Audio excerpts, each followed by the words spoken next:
Okay, good morning, students. I hope I'm audible. Yes, ma'am. Good morning, ma'am. Good morning, good morning.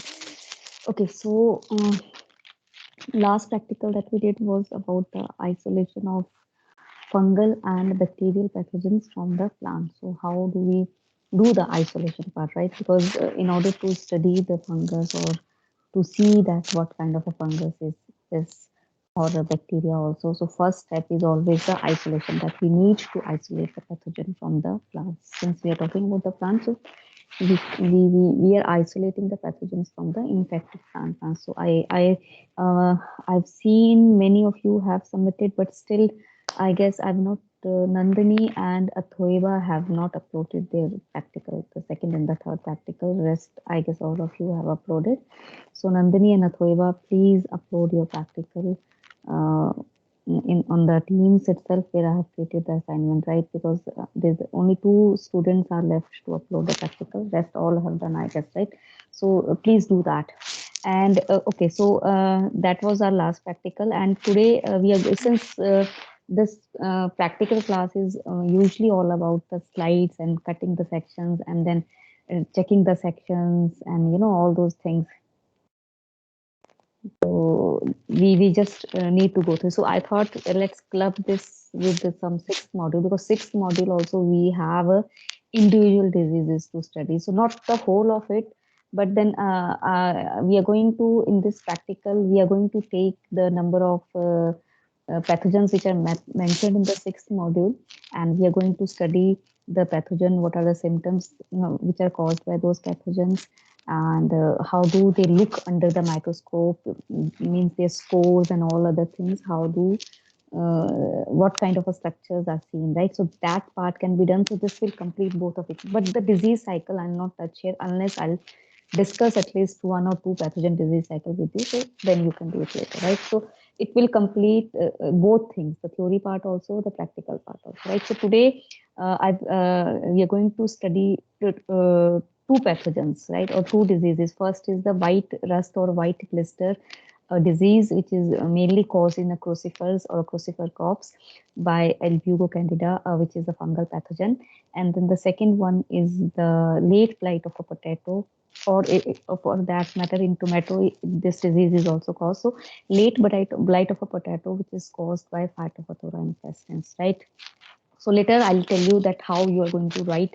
You're not going to write everything in your practical notebook. So I'll just tell you the step-wise procedure, how you're going to write these two practicals in your practical notebooks, right? So first one is the white rust or a white blister. So see, rust disease, we know rust is a very common disease which is caused in a different vegetables and the cereal crops. When we talk about the cereal crops, the rust is usually the black rust or a yellow rust or a brown rust, which is caused by the different Puccinia species, the different species of Puccinia, right?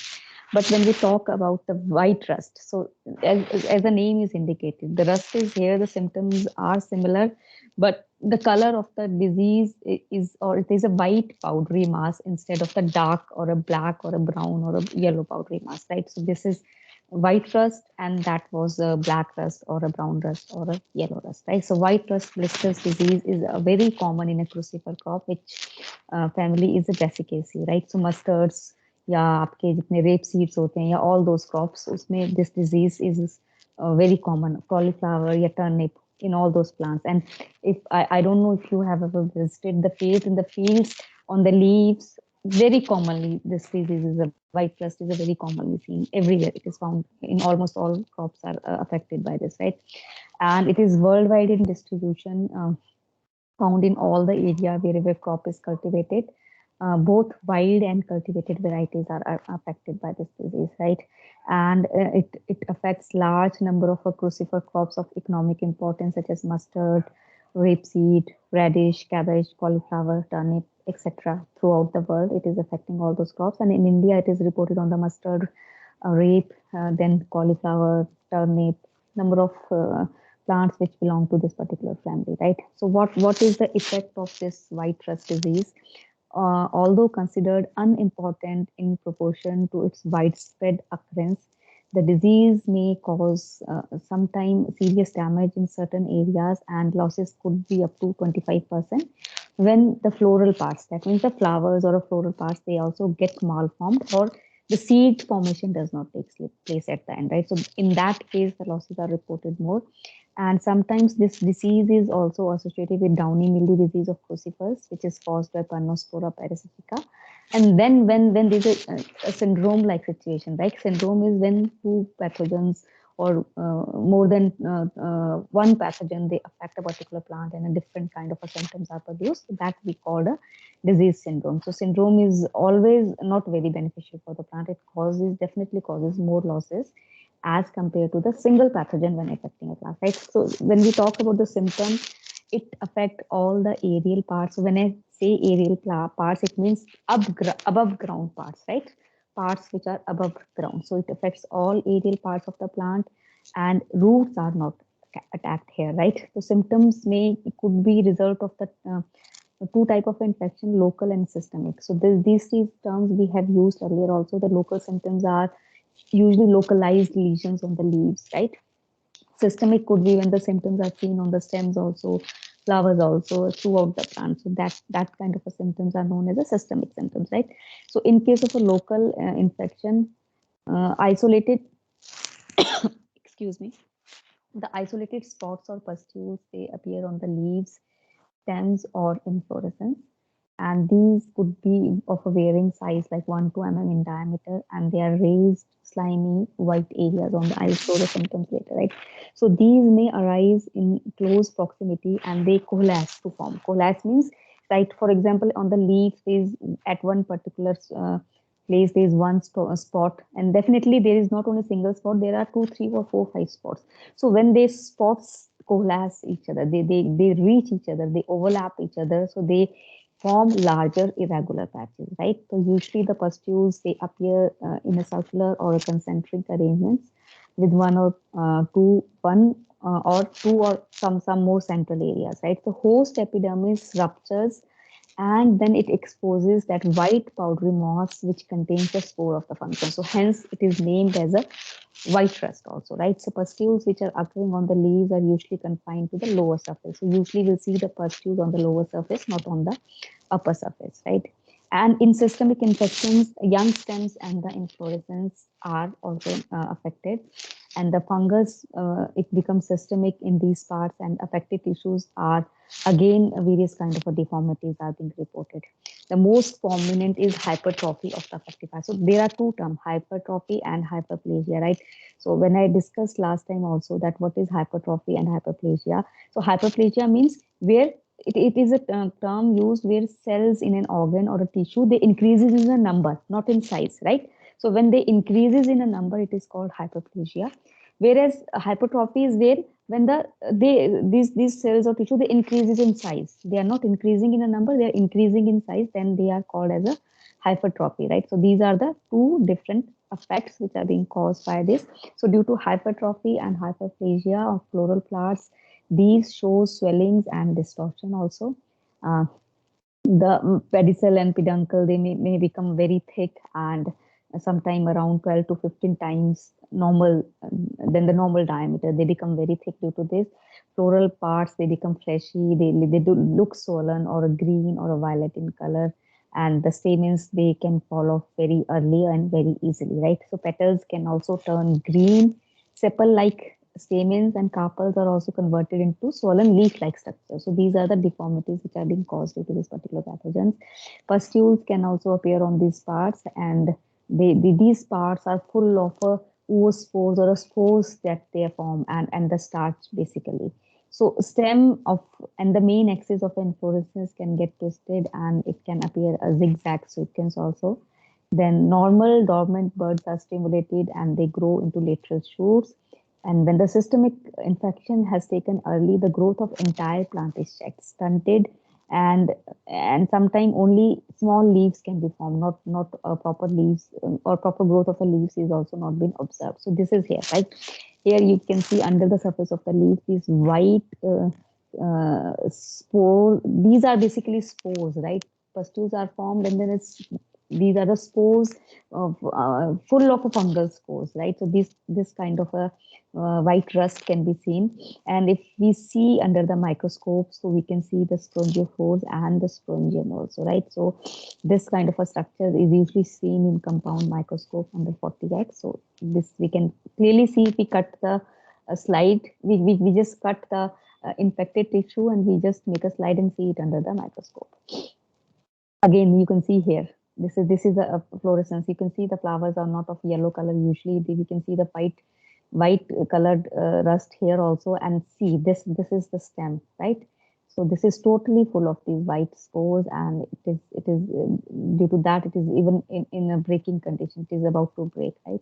This is again the microscopic picture which is being shown of Albizia candida, that these kind of spores we can see, and the structures, spongiophores on which the spores are formed can be easily seen under the microscope, right? And if you'll do the practical, so in the practical you'll write the white rust of a crucifer in the file. It's causal organism, its host, symptoms, and LS of spores or sporangia. So LS means this kind of a structures, or under the microscope what you'll see. You will find a lot of images on the Google also. So a very clear image, which one is that, you can just make a diagram out of that. Right. Then the second one is late blight disease of a potato, and this is a very important disease. It definitely causes a lot of losses to the potato crops, and it is usually found wherever potato is grown throughout the world, and India also, right? So in India, potato is grown in the temperate regions also, and it is being grown in the tropical regions also. So this disease is more or less in everywhere, right? So late blight disease, this is caused by Phytophthora infestans, and it is one of the most important disease of potato, which can result in a crop failures in a short period of a time if control measures are not adopted. So the best part is that for fungal diseases, we have a control measures, right? We have a certain fungicides, we have a certain tuber treatment chemicals available which we can treat, and then we can grow in the field so that they'll be free of the pathogens. And many cultural practices are available, and many varieties of this potatoes are being grown which are resistant to this particular pathogen also. So a lot has been done, right, in this case also. So losses in the yield can be as high as 80% in the epidemic years. And during the this is I'm talking about India. So during the past years, epidemic of disease have been appeared in 85, 86, then 89, 90, then 92, 93, then 97, 98, 2006, 2007, 2007, 2008, and after that, this is old data, right? So this disease is occurring, right? It is not that it is somewhere endemic now, right? But it is present there. But sometime endemic diseases can be converted into epidemic form when the infection or the losses caused are more as compared to the normally which is happening, right? So they can be converted to the epidemic form. Distribution, they are all over India where potato is grown, and causal organism is Phytophthora infestans. And if we talk about symptoms, like symptoms are important because the first thing that we notice about any pathogen is the symptom. And when symptoms are on the leaves and on the stem, it is still fine. But when the symptoms start affecting the fruits or the tubers in this case, for example, so tubers we are consuming, we are more concerned about the tubers. If it is affecting tubers directly, so that means something has to be done about this particular disease, right? So yes, this disease is affecting tubers also, and a lot of spots are being noticed on the tubers also, which make them unfit, not directly unfit for the consumption, but then these kind of a tubers, they are rejected in the market, or they are being sold at a very less price. So the income of the farmers is affected by this particular pathogen, right?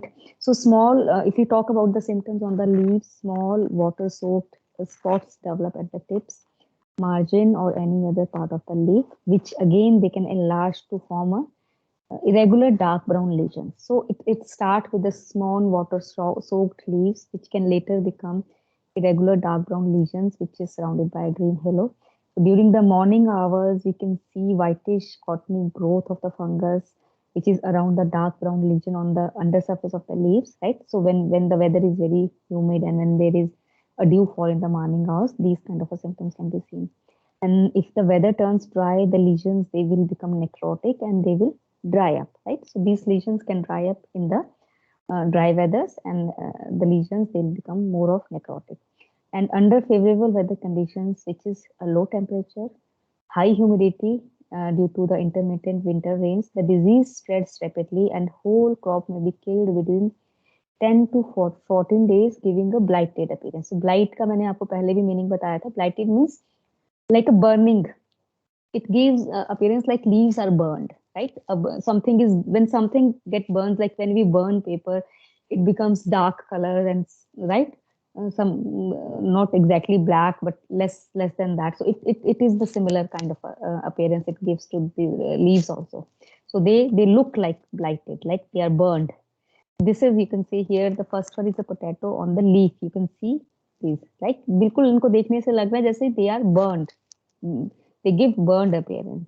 Then the foliage is affected. Then again on the lower leaf surface also we can see the symptoms. These spots are enlarged. And then field, which is affected by the late blight, you can see mostly all crops are destroyed. It's not only the few plants, mostly all plants are being destroyed.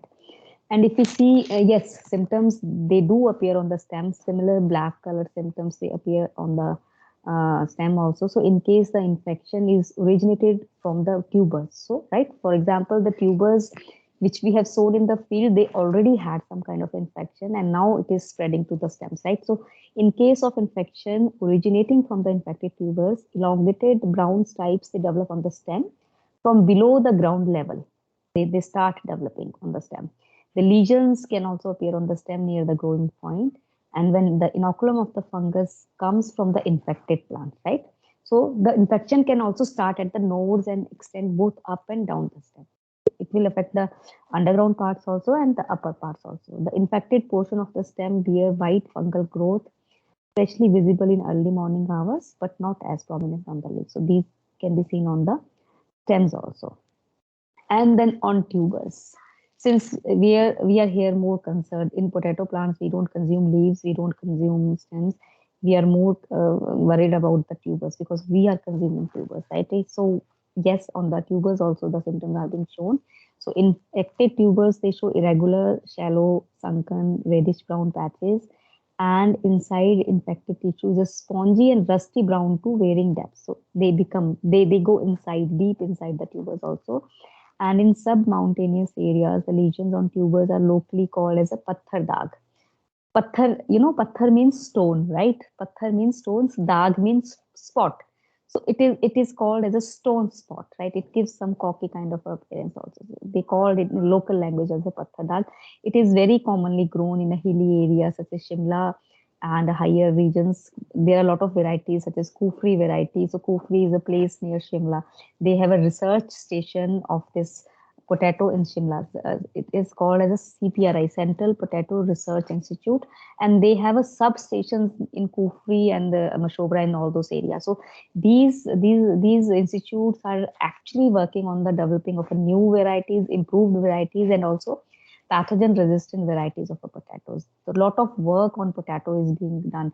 And at one time, I guess maybe 25 or 30 years back, the CPRI was known as one of the institute where it only institute in Himachal Pradesh and only of a few institutes in India which had electron microscope. So they had electron microscopes in when I was doing my PhD way back in 2006 and 7. So we used to go to CPRI Shimla to get the electron microscopic pictures of viruses also. So we used to go there and take our samples, and they used to do everything, and we used to get electron micrographs of the viruses also. So that was the only central institute where they used to have electron microscope at that time, right? So having an electron microscope was a very big thing because it was very costly, and a person who's technical person who's actually working and know how to handle that is also being required. And at that time, I don't remember the name of that. There used to be one very senior scientist, Dr. Ishwar Dev or something like that. He used to handle, and they never used to allow. I mean, when we used to go there, that okay, we just wanted to see that how it is being done. They never allowed us to enter the lab. They said you just leave your sample and we'll do it, and you come and take your sample. So because they always thought that it is a very sophisticated equipment and we don't want any kind of a problem here, right? So they never allowed anyone to even see and check that. But that was way back, and after that we had in Indian Agriculture Research Institute also equipment. But in Himachal it was a nearer one, so we all used to go to that place. But then after that, lot of options were there, right? So yes, so a lot of work is being done on this potato crops in just remember Central Potato Research Institute. It is called as a CPRI Shimla. So they do a lot of work on potato here, right? And so a lot of on tubers also symptoms are shown, and the small immature tubers, they are more prone to infection as compared to larger ones, and rotting is more in heavy wet soils. And late blight does not spread from tuber to tuber in a cold store. So in a cold store, it does not spread. And varieties with short stolons bearing tubers near to stem are more liable to tuber infection. For example, this I was talking about a variety. So there's a Kufri Chandramukhi. So a lot of varieties are being of potato are being developed there, which are named like this Kufri one, Kufri Sona, Kufri Chandramukhi, right? So they are being named on that very place only. This is how we see the late blight symptoms on the potato tuber. So if we cut open the potato, the inside area is also brownish, and it is somewhat to some extent rotten, and outside we can see a lot of black spots and a lot of bigger spots. It is affecting a lot. It is giving a totally rotten kind of or necrotic kind of appearance to the potatoes, right? So these kind of definitely no one would like to buy these kind of potatoes. So this is how they affect the economic value of the crop, and it would further affect the farmers also. So definitely something is required to be done, since this is a very important. In potato we have a lot of viruses also. Potato virus Y, potato virus X, potato virus. There are 5 to 6 strains, I guess, and they affect a lot. But fungal infection is again a very important in potato, and it is definitely affecting the quantity and quality of the crop, right? So what are the disease sources, development and spread? So primary source of the disease is infected seed tubers, which are planted after cold storage, right? So in a cold storage, they are in a dormant phase kind of a thing, and then after then when they are planted, so they can be a primary source of infection. But not all, but few of the infected tubers can give rise to the some primary sporangial inoculum, which will further infect nearby plants, creating a primary focus on infection in the field. And some of the infected tubers do not sprout or are soon killed after sprouting, giving patchy appearance in the field. So this can also happen here, right? So this is a sporangio Phytophthora infestans under the microscope, which you can see. We can see this sporangias here, right? Sporangias which are arising directly out of the hyphae can be clearly seen, right? So these are the sporangia which we can clearly see under the microscopes also. So for you'll write two practicals, right? This class contain two practicals. First would be on your just a moment. Yeah, white rust of a crucifer, and you'll write is causal organism, host, symptom, and ls of spores or sporangium. A picture you'll draw, right? Second would be the late blight of potato. Again, it's causal organism. What is its host? What are its symptoms? You don't need to write all that. I have explained symptoms a lot more in detail, but you just need to write 2, 3, 4, or just 5 symptoms. That is all, right?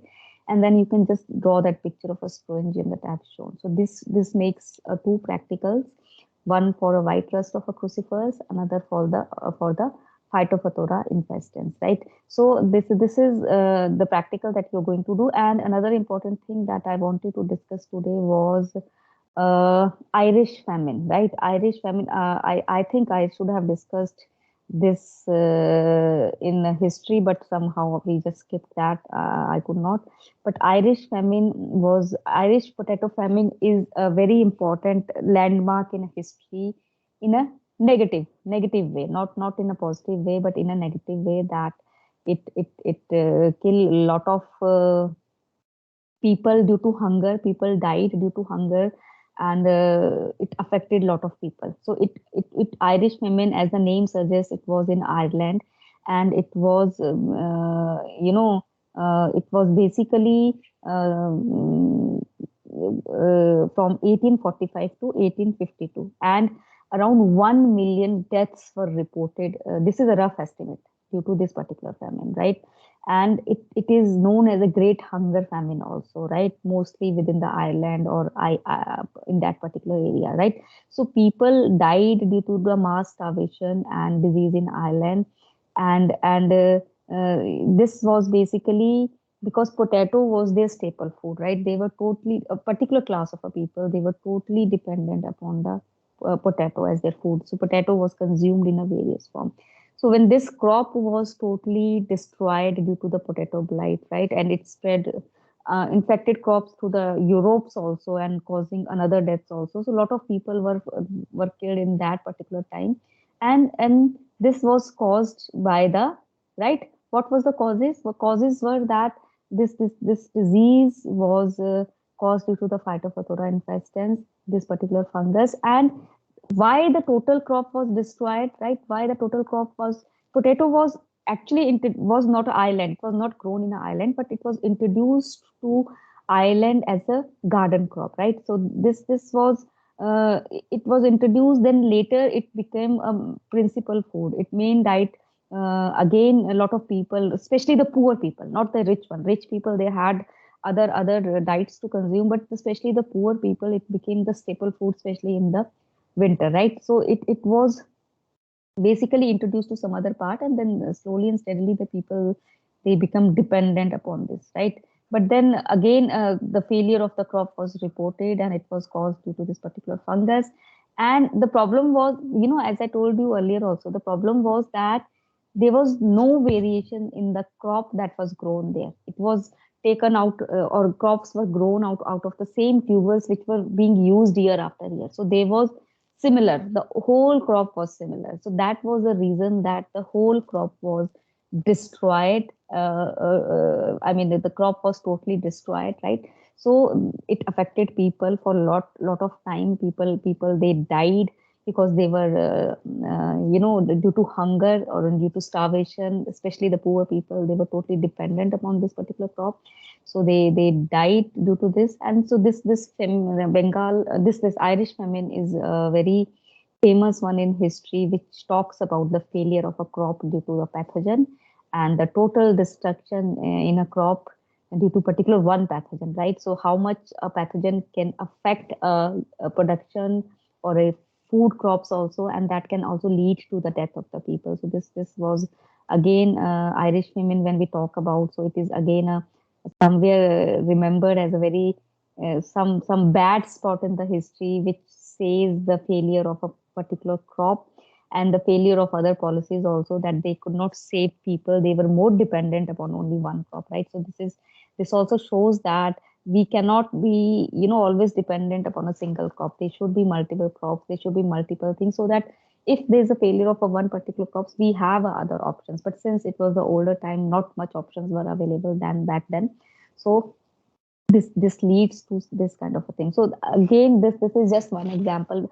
After that also, there was a Bengal famine, which was in a rice, which was caused by Helminthosporium, I guess. So then also a lot of people were starved, and it led to the loss of lot of crops at that time also. So it's not only that the humans are affected by the pathogens, or pandemics are caused in the humans only. The epidemics or famine-like situation can be caused in the plant pathogens also, and they can lead to a lot of destruction of the crops and a lot of losses, right? So this I wanted to discuss with you. So that's all from my side. So if you have anything to ask or anything you want to clear, you can ask me. But then please, I'll make assignment to to submit these practicals also. Submit on time. And Athoiba, please submit your practical book. Your practical notebook carries 10 marks, right? So 10 marks are not less. 10 marks in internals also and externals also. So 20 marks are really more. So please submit your notebooks well in time, right? So I'll create assignment for this also. You can submit it till tomorrow, or you can submit it till next practical also. So that is, you have enough time that you need. You can submit it by next week also till we have a next practical, right? So I'll write practical 3 and 4. Okay, so I'll time due, I'll make it till next week. Okay, next. Today is Thursday or Wednesday? Thursday. Thursday है ना? Last, okay, so I'll make the 26th. Next 26th we have a holiday, right? So you have one whole week to go through this, to submit this, and just you can still do it in a proper way. And also, please make sure that you're doing it properly somewhere, right? Because I'm sure by the time you'll have exams, the conditions will be fine and we can have offline things.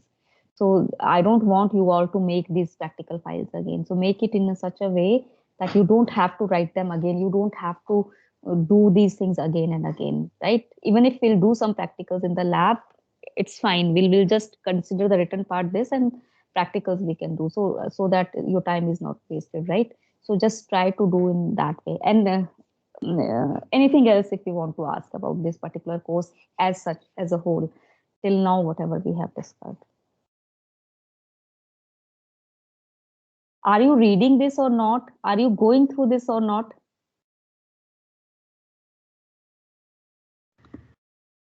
Yes, ma'am, we are. Yeah, Yes, please, ma'am. please, I told you that this is a new thing, many new terms and many, this is not like a molecular biology or instrumentation course जहाँ पे आपने बहुत चीजें पढ़ी होंगी. I'm sure बहुत सारी चीजें इसमें नहीं होंगी because it's about plant pathology. It's new, right? So I want you to go through the things. I don't want to get confused at the end कि आप end में पढ़ रहे हो फिर समझ नहीं आ रहा है. So read things. I have uploaded some PDFs also. Go through them. उसके अलावा भी if you'll find lot of things on the internet, lot of papers on the internet about the things that we are discussing right now. So just go through them, right? Don't just leave it up to the last में नहीं समझ में आता है, right? Since this is a new course, so it might take some time to get adjusted to the terms that we are using here, right?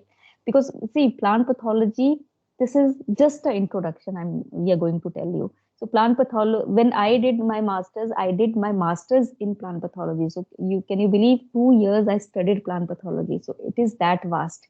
So in 2 years also, I thought there were many things which were left up to the PhD or higher courses. So plant pathology is a very vast subject. To concise that pathology into one course was a very difficult task. It is not possible actually.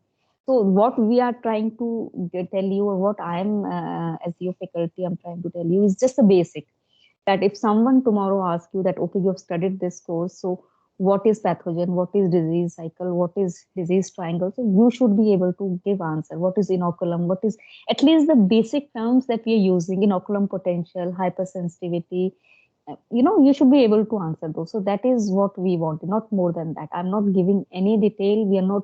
I don't want you to go through any details also, just a introduction of every topic that we have. Plant disease management, we are going to study in this. So plant disease management, you will not face difficulty because this we have studied in a biology course. So a lot of things, cultural practices, exclusion, eradication, that we have discussed, right? तो उसमें आपको problem नहीं आएगी because वो terms आपने पढ़ी है. But since this is new, this module, and then we have another thing, right? This is, just let me go to the syllabus. This is, control will not be very difficult for you because you have done that. Then another thing, that this is plant disease epidemiology. It's also very easy, but still a forecasting of a diseases you are going to study in that. Then a host pathogen interaction. So this will be again a very new. What are virulence factor of the pathogen, right? What are defense mechanism? So जैसे मैंने आपको कल बताया था ना, defense structural defenses क्या होते हैं, that we are going to study in little detail, not in very detail, but little detail, that what are different defense mechanism in a plant, what are inducible structure defenses जैसे epsilon layer है, tylosis है या gums है, what are inducible biochemical defenses जैसे hypersensitive response या systemic acquired resistance है, right? But just a brief introduction of the topics, right? Not into a lot detail. So again and again I'm telling you, just go through the course, read and read. This time you have very less courses, so you have a time, right? But again, then we need to wind up till February, and so 1 month is reduced somewhere, right? So we need to quickly complete the syllabus also, so that you all can do your project also. So accordingly, just try to read whatever is being taught in the class, right? So this is all from my side. If you have any question, please ask your questions. You can always ask your question in any class. Just go through the things. That's all I want to say, right? Yes, Manaswani is there. Yes, Manaswani, are you following the things, or is it difficult?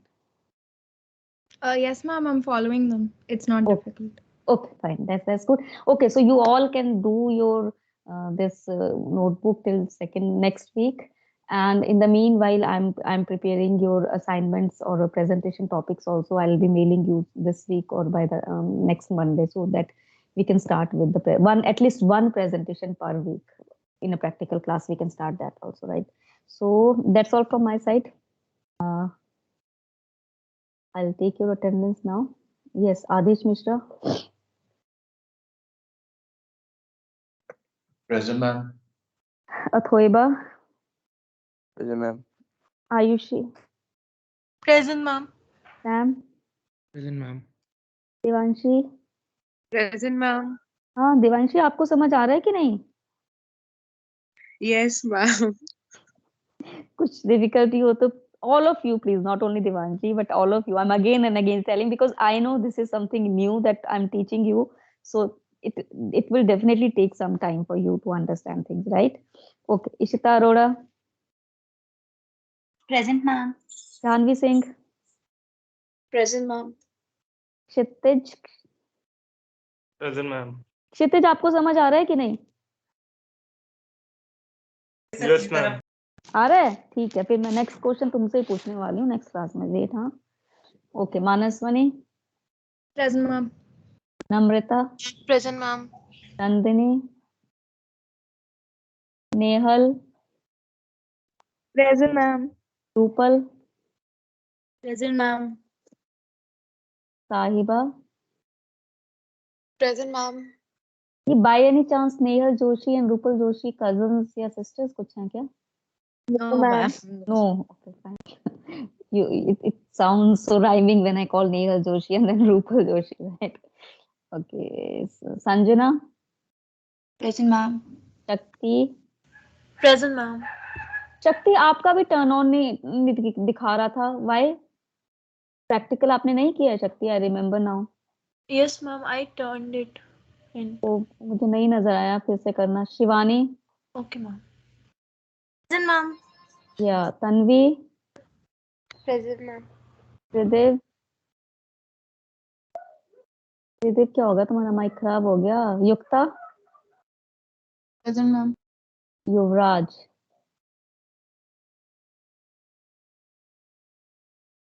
Yuvraj, are you there? No. Present, ma'am. Okay, you are there. Okay, students. So I'll see you then tomorrow for another class of plant pathology, right? We still have one class. Okay, thank you so much. Bye-bye. Thank you, ma'am.